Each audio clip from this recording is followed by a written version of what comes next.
الحمد لله نحمده ونستعينه ونستغفره ونؤمن به ونتوكل عليه ونعوذ بالله من شرور أنفسنا ومن سيئات أعمالنا من يهده الله فلا مضل له ومن يضلله فلا هادي له ونشهد أن لا إله إلا الله وحده لا شريك له ونشهد أن سيدنا ومولانا محمدا عبده ورسوله صلى الله عليه وعلى آله وأصحابه وبارك وسلم أما بعد فأعوذ بالله من الشيطان الرجيم بسم الله الرحمن الرحيم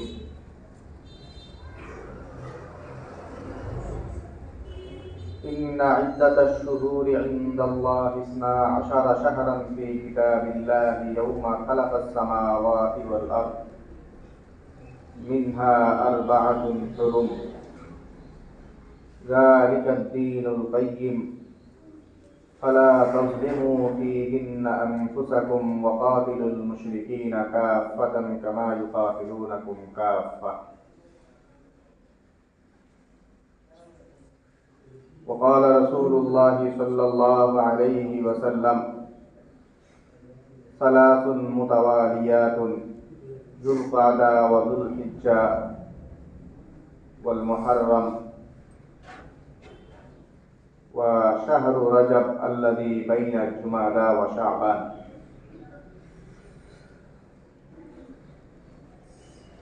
وسئل النبي صلى الله عليه وسلم فقيل لم أرك تصوم شهرا من الشهور ما تصوم في شعبان فقال ذاك شهر يغفل الناس عنه بين رجب ورمضان أو كما قال النبي صلى الله عليه وسلم. اللهم صل على محمد وعلى آل محمد كما صليت على إبراهيم وعلى آل إبراهيم إنك حميد مجيد. اللهم بارك على محمد وعلى آل محمد كما باركت على إبراهيم وعلى آل إبراهيم إنك حميد مجيد. سبحانك لا علم لنا إلا ما علمتنا إنك أنت العليم الحكيم. মহান আল্লাহ পাক রব্বুল আলামিনের দরবারে অসংখ্য শুকরিয়া জ্ঞাপন করছি, যিনি আমাদেরকে অন্যান্য জুমার ন্যায় আজকেও জুমার নামাজ আদায়ের জন্য পবিত্র ঘর মসজিদে আসার তৌফিক দান করেছেন। আলহামদুলিল্লাহ। মুহতারাম হাজিরিন, চন্দ্র মাসের হিসাবে আমরা এখন রজব মাসে অবস্থান করছি। রজব মাসের প্রথমার্ধ শেষ। আমরা বিভিন্ন গুরুত্বপূর্ণ বিষয়ে আলোচনা করার কারণে রজব মাস সংক্রান্ত কথাবার্তা, রজব মাসের যে গুরুত্ব, সেই রজব মাসের গুরুত্ব এবং এই সময়ের আমল ইত্যাদি বিষয়ে আপনাদের সামনে এখন দু একটি কথা বলব। রজব মাস এটা বিভিন্ন উপলক্ষে আপনাদের সামনে আমরা বলে থাকি যে মাস 12টি হলেও বিশেষভাবে আল্লাহর কাছে 4টা মাস বিশেষ মূল্যায়িত, যেগুলোকে আশহুরে হুরুম বলা হয়। আশহুরে হুরুম, হারাম মাস, এই শব্দের আবার 2টা অর্থ। একটা হলো সম্মানিত মাস আর আরেকটা হলো নিষিদ্ধ মাস। তো এই 4টা মাস 2টা অর্থই বহন করে। এগুলি সম্মানিত, আবার নিষিদ্ধ, সম্মানের কারণেই বেশ কিছু জিনিস নিষিদ্ধ আর কি। এই মাসগুলো সম্মানিত হওয়ার কারণে এই সময়টাতে অনেক কাজকর্ম নিষেধ। তো অনেক কাজকর্ম যে নিষেধ, বিভিন্ন সময়ে বিভিন্ন জিনিসকে সম্মান দেওয়ার এটা একটা তরিকা। সম্মান দেওয়ার একটা তরিকা হইল যে সাধারণ কাজ যেগুলো, সেই সাধারণত যেগুলো বৈধ বৈধ এমনকি ক্ষেত্র বিশেষ ভালো এমন অনেক কাজকেও নিষিদ্ধ করে দেওয়া হয়। শরীয়তে এটা গুরুত্ব দেওয়ার একটা তরিকা। যেমন আপনারা খুব গুরুত্বপূর্ণ মাস হিসাবে জানেন রমজান মাসকে। রমজান মাস গুরুত্বপূর্ণ মাস। যে এই মাসের গুরুত্বটা এমনভাবে উপস্থাপন করা হয়েছে যে এই মাসে দিনের বেলায় কিছু খাওয়া পান করা এগুলি নিষেধ। তো খাওয়া পান করা এগুলি তো ভালো বৈধ কাজ।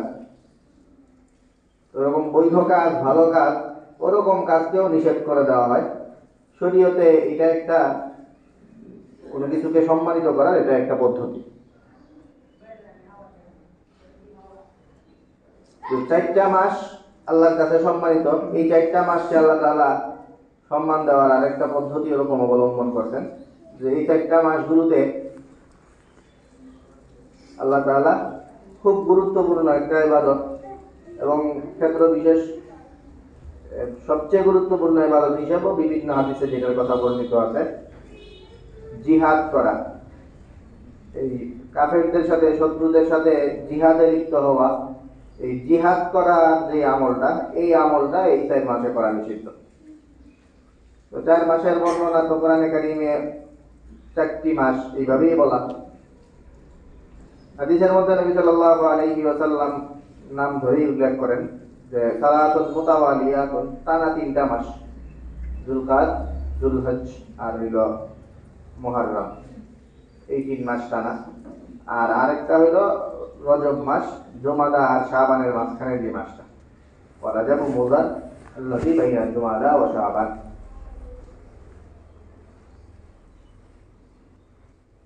তো এই হইল রজব মাস। 4টা বিশেষ মাসের মধ্যে একটা মাস হলো এই রজব। তো রজব মাসে এমনিতে তো যুদ্ধ বিগ্রহ নিষেধ, রমজান মাসে খাওয়া পান করা নিষেধ। তো এগুলো দিয়ে আসলে একটা বার্তা দেওয়া হয় আর কি। রমজান মাসে খাওয়া পান করা নিষেধ, রজব মাস আরো 3টা মাসে যুদ্ধ বিগ্রহ নিষেধ। এগুলো দিয়ে আসলে এই বার্তা মেসেজ দেওয়া হয় যে যেগুলো বৈধ কাজ, ওরকম অনেক বৈধ কাজগুলি তো এই সময় নিষেধ। তো অবৈধ যত কাজ আছে এইগুলো এই সময়ে খুব কড়াভাবে নিষেধ। কোরআনে কারিমে আল্লাহ তাআলা এই কথাটাই বলেন, আলা তাসলিমু ফীহিন্না আনফুসাকুম, তোমরা এই মাসগুলোতে কোনো ধরনের জুলুম, অন্যায়, অনাচার এইসব কাজে কেউ লিপ্ত হবে না। তো এগুলিতে লিপ্ত না হওয়া, এগুলিতে বিশেষভাবে নিষিদ্ধ আর কি। কোনো ধরনের অন্যায় কাজে লিপ্ত হওয়া, বেশ কিছু বৈধ কাজেই তো নিষেধ, তো সেখানে অন্যায় কাজগুলোতে লিপ্ত হওয়া আরো বেশি করা নিষেধ। তো এইসব নিষিদ্ধতা এর কারণে আশহুরে হুরুম, হারাম মাস বলা হয়। আবার এই নিষেধাজ্ঞার মাধ্যমে এই মাসগুলোতে সম্মানিত করা হয়েছে, এই কারণে এটাকে সম্মানিত মাস। হারাম মাসের আরেক অর্থ এটা সম্মানিত মাস। তো এই মাসটা কতটা গুরুত্বপূর্ণ এইটা আমরা পরবর্তী মাস শাবান মাসের একটা করণীয় আছে, সেই করণীয় সংক্রান্ত হাদিসটা আমরা যদি শুনি তাহলে রজব মাস যে গুরুত্বপূর্ণ এটা আমরা বুঝতে পারব। নবী সাল্লাল্লাহু আলাইহি ওয়াসাল্লাম সামনের মাসে, একটু অগ্রিম কথাও বলে নিতেছি, সামনের মাসের কথা শাবান মাস।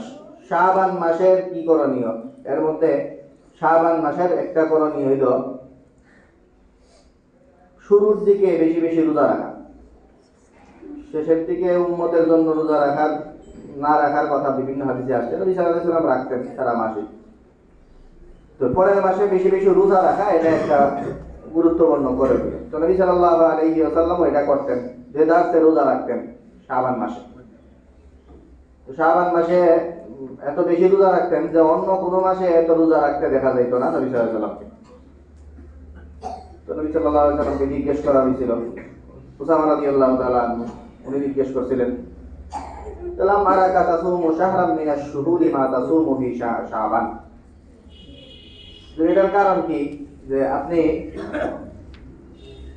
শাবান মাসে আপনাকে এত বেশি রোজা রাখতে দেখি আমরা, অন্য কোনো মাসে এইভাবে রোজা রাখতে দেখি না। শাবান মাসে এত গুরুত্ব দিয়ে আপনি রোজা রাখেন কি কারণে? তো এই প্রশ্ন নবী সাল্লাল্লাহু আলাইহি ওয়াসাল্লামকে করা হয়েছে। নবী সাল্লাল্লাহু আলাইহি ওয়াসাল্লাম এই প্রশ্নের উত্তর যেটা দিয়েছেন, সেই উত্তর থেকে আমরা রজব মাসের গুরুত্ব বুঝে আসে। তো নবী সাল্লাল্লাহু আলাইহি ওয়াসাল্লাম বললেন যে এই মাসে আমি রোজা বেশি রাখি, কারণ হইল এই মাসটা মানুষজন যেন অলস না হয়ে পড়ে। যালিকা শাহরুন ইয়াদখুলুন নাসু আনহু বাইনা রাজব ওয়া রমাদান। এই মাসটা শাবান মাস, যেটা সেই শাবান মাসের পরের মাস হইল রমজান, আর শাবান মাসের আগের মাস হইল রজব। তো রমজান মাস মানুষ খুব উদ্যমতার সাথে ইবাদত বন্দেগীতে লিপ্ত থাকে। রমজান মাসে মানুষজন খুব ইবাদত বন্দেগীতে সময় কাটায়। এটা শাবান মাসের পরের মাসের কথা। আবার শাবান মাসের আগের মাস যেটা রজব, এটাও খুব গুরুত্বপূর্ণ মাস, 4টে বিশেষ মাসের একটা। এই সময়ের প্রতি মানুষজনকে গুরুত্বারোপ করতে আল্লাহ তাআলা আদেশ করেন। তো এই জন্য এই রজব মাসেও মানুষজন খুব গুরুত্বের সহিত এই মাস কাটায়। তো শাবানের আগে পরে 2 মাস রজব, এটাও মানুষ খুব গুরুত্ব দিয়ে এই সময়টা পার করে। আর পরের মাস রমজান, এটাও খুব গুরুত্ব দিয়ে পার করে। তো একটা মাস খুব গুরুত্বের সাথে পার করার পরে সামনে আরেক মাস আসতেছে, খুব গুরুত্ব দিয়ে সময় কাটাতে হবে। এটা হয়তো অনেকে এই মাসটায় মানে শাবান মাসে একটু ঝিমিয়ে পড়ে, পিছনে 1 মাস খুব গুরুত্ব সহিত আমরা কাটাইলাম রজব, আর সামনে 1 মাস খুব গুরুত্ব সহিত কাটাইতে হবে রমজান। তো এই মাসে একটু রেস্ট নেই, তো মানুষজন গাফেল হয়ে পড়তে পারে। এই গাফেল যেন এই মাসটায় না পড়ায় মানুষজন। রজব থেকে যে মানুষজনের অ্যাক্টিভ হওয়ার ধারাবাহিকতা শুরু হয়েছে, এটা রজব, শাবান, রমজান এই সব মাসেই যেন বজায় থাকে। এই মাঝখানের শাবানটা নিয়ে খুব ভয়, আগে পরে 2 দিকেই খুব গুরুত্ব, মাঝখানে নিয়ে মানুষজন একটু ঝিমিয়ে পড়ে। এই গাফেল যেন মানুষজন না হইতে পারে, এই কারণে আমি রোজা রাখা অ্যালার্মের কাজ করি। আমি এই সময়টা রোজা রাখি, মানুষজন আমার রোজা দেখলেই মানুষজনের মনে হয় বলে না, এই সময়ও আমরা রেস্ট নেওয়ার সময় না, এই সময়টাও আমাদের কাজে লাগাইতে হবে, গুরুত্বপূর্ণ সময়। এখান থেকে আমরা শাবান মাসে নবী সাল্লাল্লাহু আলাইহি ওয়াসাল্লাম কি করতেন সেই বিষয়টা তো পাই। পাশাপাশি এটা খুব প্রচ্ছন্নভাবে একটা বিশেষ বার্তা আমাদেরকে দিতেছে যে শাবান মাসের আগে পরে তাইলে খুব গুরুত্বপূর্ণ 2টা মাস। রমজান মাস গুরুত্বপূর্ণ, সেটা যেমন আমরা অনুধাবন করি, এই হাদিস থেকে আমাদের এই বিষয়টা অনুধাবন করার মতো যে শাবানের আগে আমরা এখন যেই মাসে আছি রজব মাস, এই রজব মাসটাও তাইলে খুব গুরুত্বপূর্ণ।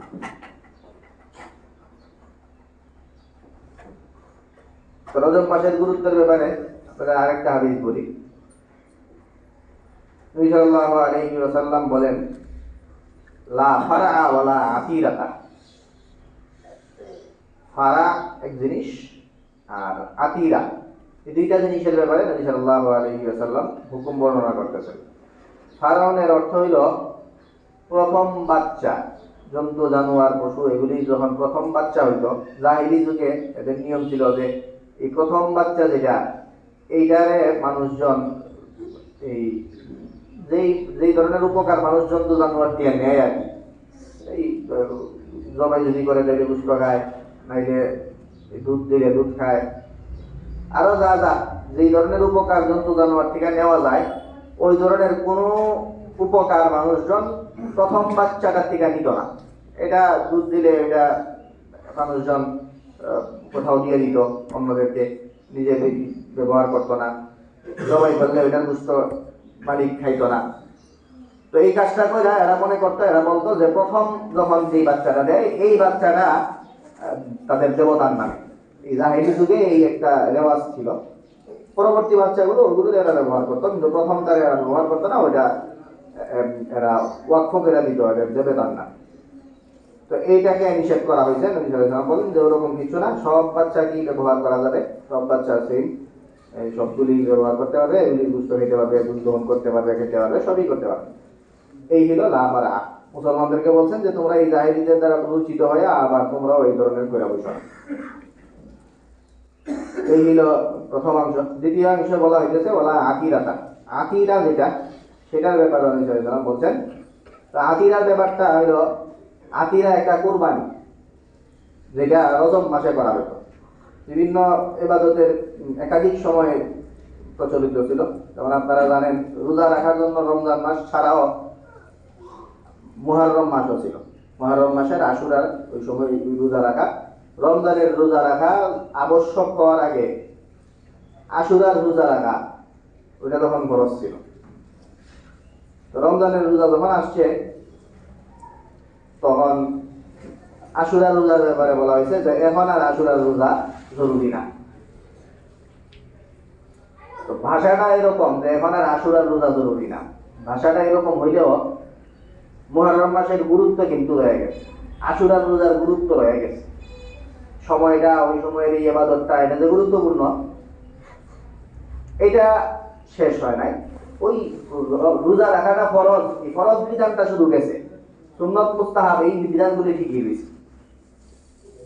তো রজব মাসের কুরবানির ব্যাপারে এই ধরনের বক্তব্য এখন দিতেছেন যে রজব মাসে জন্তু জবাই করা যেটা আবশ্যিক মনে করত, জরুরির ভিত্তিতে মানুষজন যেটা করতই, এটার জরুরত শেষ। এখন জিলহজ মাসে কুরবানি করা হয়, সেই কুরবানিই সই। রজব মাসে কুরবানি করা আর জরুরি না। তো এই আমরা যে কথা বললাম সেই কথার রেজাল্ট হইল যে রজব মাসে কুরবানি করা, এটার আবশ্যকীয়তা দূর হইলেও এটা যে এই সময়টা গুরুত্বপূর্ণ, এই সময়ে এই কুরবানি করা এটা যে সুন্নত মুস্তাহাব পর্যায়ের অন্তত, এই বিষয়টা বহাল থাকে। তো এই হইল রজব মাস, এটা মুস্তাহাব কুরবানির মাস। এই হলো রজব মাসের আরেকটা গুরুত্বপূর্ণ দিক। তো এই রজব মাসে বেশ কিছু করণীয় কথা আছে।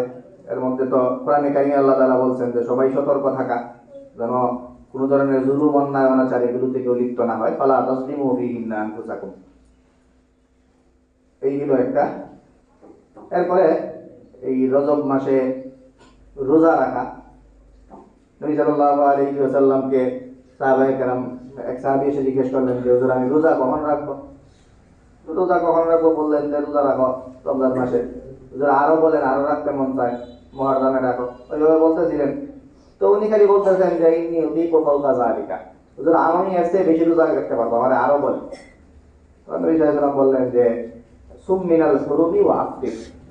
তো এই হারাম মাস, সম্মানিত এই মাসগুলি যখন আসে তখন যত পারো রোজা রাখা। তাহলে এই মাসগুলোতে, এই 4টা মাসে বেশি বেশি রোজা রাখা। এখান থেকে আমরা এই জিনিসটা পাইলাম যে এই সময় রোজা রাখতে হয়।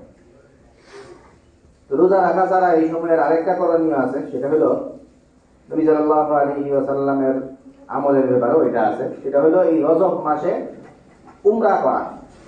নবী সাল্লাল্লাহু আলাইহি ওয়াসাল্লাম 4বার উমরা করতেন। এর মধ্যে একটা উমরার ব্যাপারে এই তারিখটাও বর্ণিত যে নবী সাল্লাল্লাহু আলাইহি ওয়াসাল্লাম রজব মাসে উমরা করতেন। এবং সম্ভবত সেই প্রেক্ষিতেই বিভিন্ন সাহাবায়ে কেরাম থেকে, বিশেষ করে ওমর রাদিয়াল্লাহু তাআলা আনহু, ওনার থেকে বর্ণিত যে উনি গুরুত্বের সহিত রজব মাস যখন আসতো তখন উমরা করতেন। রজব মাসে উমরা করা, এটা আরেকটা গুরুত্বপূর্ণ দিক আমরা পাইলাম। রজব মাসের আরেকটা করণীয়, একটা দোয়া, অনেকে এটাকে হাদিস হিসাবে ব্যক্ত করেন।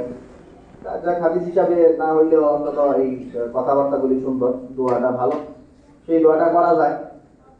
সেটা হলো আল্লাহুম্মা বারিক লানা ফি রাজাব ওয়া শাবান ওয়া বাল্লিগনা রমাদান। রমজান মাস তো একদম, রজব মাস আসার পরেই রমজান মাসের একটা আবহ তৈরি হয়, সুন্দর মাসগুলি শুরু হয়ে যায় আর কি। রজব, পরের মাস শাবান, সেটা গুরুত্বপূর্ণ, এরপরেই তো রমজান। তো এই দোয়ার মধ্যে এই কথা বলা হইতেছে যে আল্লাহ আমাদের এই রজব মাসে আর রজব পরবর্তী মাস শাবান মাসে, এই মাসগুলোতে আমাদেরকে বরকত দান করেন। তো এই মাসগুলিতে বিভিন্ন করণীয় আছে, এগুলি যেন আমরা বেশি করে করতে পারি, সেটাও হইতে পারে। অথবা আমাদের হায়াতে বরকত দান করেন, এটা সবচেয়ে সুন্দর মিলে। হায়াতে বরকত দান করেন, এটাই সম্ভবত এই জায়গায় বরকত দান করেন মূল উদ্দেশ্য।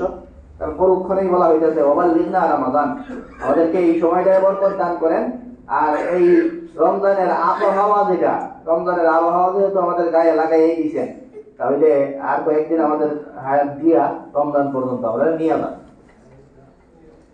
আল্লাহুম্মা বারিক লানা ফি রাজাব ওয়া শাবান ওয়া বাল্লিগনা রমাদান। আল্লাহ আমাদের শাবান এবং রজব এবং শাবানে বরকত দান করেন আর আমাদেরকে রমজানে নিয়ে যান, রমজান পর্যন্ত পৌঁছান। তো এইটা এই মাসের একটা দোয়া হিসাবে বর্ণিত, এটাও আমরা করতে পারি। এই মোটামুটি কয়েকটা কথা আপনাদের সামনে বললাম রজব মাস কেন্দ্রিক। আমাদের কাছে অনেকগুলো দাওয়াতনামা আসছে, আনুষ্ঠানিকভাবে কাগজে আসছে, আর এমনিতেও বেশ কিছু দাওয়াত। সবগুলি দাওয়াতের উপলক্ষ একই, এটা হলো খতমে বুখারী। খতমে বুখারী সপ্তাহে সম্ভবত শুরু হতে যেতেছে, আগামী সপ্তাহটা। আমাদের পরিচিত প্রায় সব মাদ্রাসা এই সময়টা দিই। আগামীকালকে কমলপুর মাদ্রাসা, আবার আগামীকালকেই ইলিয়াসরের বাজারের নুরুল উলুম মাদ্রাসায়,